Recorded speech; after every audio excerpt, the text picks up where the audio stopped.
आगे जयंती दीदी गुरु घास के मोर, आगे जयंती भैया गुरु घास के मोर, छोड़ देना बुता कामला। चलो जूर मिलके झंडा ला चढ़ाबो जत खामा, जूर मिलके पालो ला चढ़ाबो जत खामा, जूर मिलके झंडा ला चढ़ाबो जत खामा, जूर मिलके पालो ला चढ़ाबो जत खामा।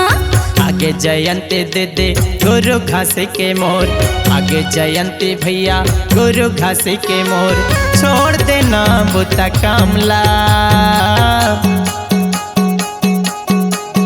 चलो जूर मिलके झंडा ला चढ़ाबो जत खामा, जूर मिलके पालो ला चढ़ाबो जत खामा, जूर मिलके झंडा ला चढ़ाबो जत खामा, जूर मिलके पालो ला चढ़ाबो जत खामा।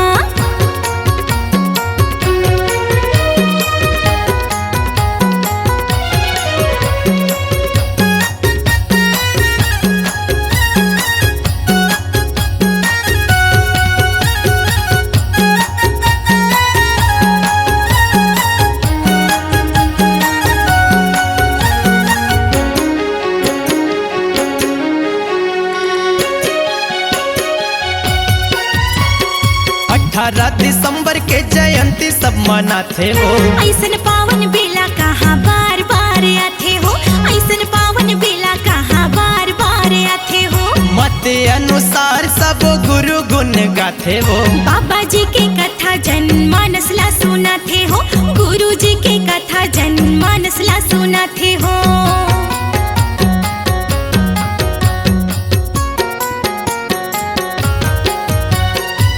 18 दिसंबर के जयंती सब मनाते हो, ऐसन पावन बेला कहाँ बार बार आते हो, ऐसन पावन बेला कहाँ बार बार आते हो।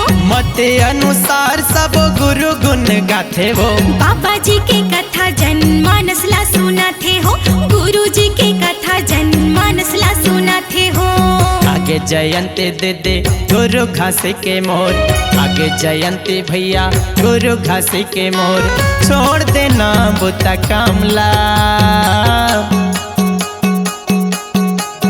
चलो जूर मिलके झंडा ला चढ़ाबो जत खामा, जूर मिलके पालो ला चढ़ाबो जत खामा, जूर मिलके झंडा ला चढ़ाबो जत खामा, जूर मिलके पालो ला चढ़ाबो जत खामा।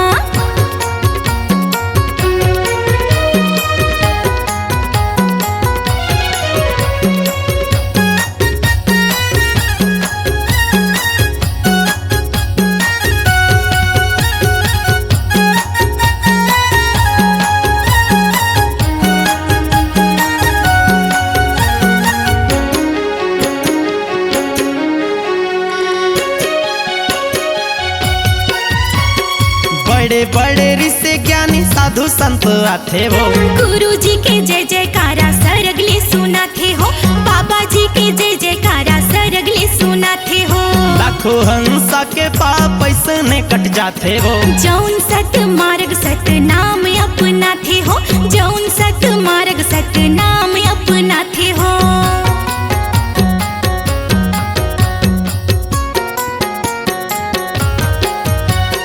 बड़े बड़े ऋषि ज्ञानी साधु संत आते हो, गुरु जी के जय जयकारा सरगले सुनाते हो, बाबा जी के जय जयकारा सरगले सुनाते हो। लाखों हंसा के पाप ऐसने कट जाते हो, जौन सत मार्ग सत नाम अपनाते हो, जौन सत मार्ग सत नाम अपनाते हो। आगे जयंती दीदी गुरु घास के मोर, आगे जयंती भैया गुरु घास के मोर, छोड़ देना बुता कामला। चलो जूर मिलके झंडा ला चढ़ाबो जत खामा, जूर मिलके पालो ला चढ़ाबो जत खामा, जूर मिलके झंडा ला चढ़ाबो जत खामा, जूर मिलके पालो ला चढ़ाबो जत खामा। आगे जयंती दीदी गुरु घास के मोर, आगे जयंती भैया गुरु घास के मोर, छोड़ देना बुता कामला। चलो जूर मिलके झंडा ला चढ़ाबो जत खामा, जूर मिलके पालो ला चढ़ाबो जैत खामा जुर मिलके झंडा ला चढ़ाबो जैते खामा जुर मिलके पालो ला चढ़ाबो जैते खामा जुर मिलके झंडा ला चढ़ाबो जैते खामा जुर मिलके पालो ला चढ़ाबो जैते खामा जुर मिलके झंडा ला चढ़ाबो जैते खामा जुर मिलके पालो ला चढ़ाबो जैते खामा।